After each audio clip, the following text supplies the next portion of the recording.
O le fontanga nei, e o mai uma ia tunu o le Pasifika. O lo o fai mo latou ia le a me o latou tine tau wā. I tonu o le nei i tau wanga.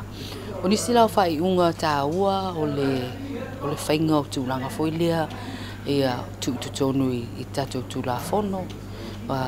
Ia me pe ia le mo se whataita inga e mo ilawai e tāua uma ia tātou au isi atunu, it's a given.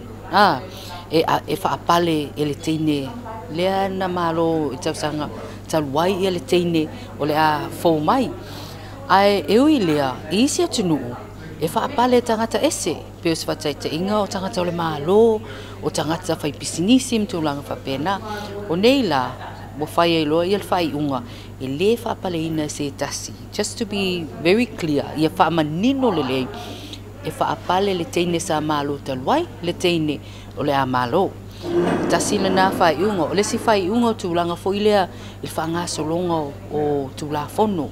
Po a me tau ona i le representation po le teine tau wā. O a me tanga o a me whasa tūlanga o mawhapena.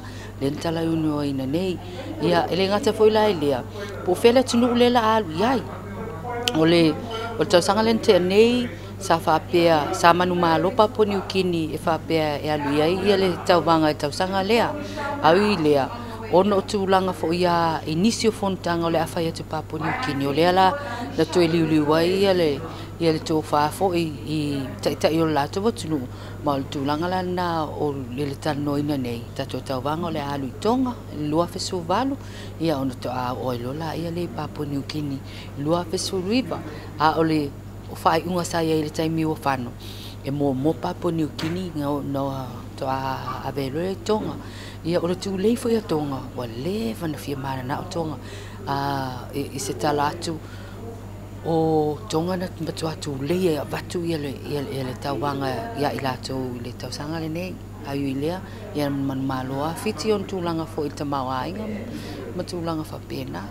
Ia o le tūlanga le na, i ta pena penanga malawa fiti o le lei mea o lo whaatino fo i e tūlanga tauna e pe fo ia ona ia e tatou taitai ma tūlanga o mawhapena i atunu i tausanga o mawai e o mai fo ila e taimile nei e o taitai fono lo iai e le awhionga e le minista o tangata tā whao mai moa e le awhionga ia Salah Fatapinati ia o ia leo lo taitai fono a o leo avea ia lona sui ia o le awhionga fo ia tuala oli a him ono ia le tutono le tato komiti whaatono tangata wha mai moa le pooling, official pooling ia peo tūlanga lana e tōwhia ia i mea tau wanga tamaitai, pageants o ia lo avea masui o le awhionga le ni minista e tau wanga whapene ia lo mato awa i foi e pei foi lava e na silofia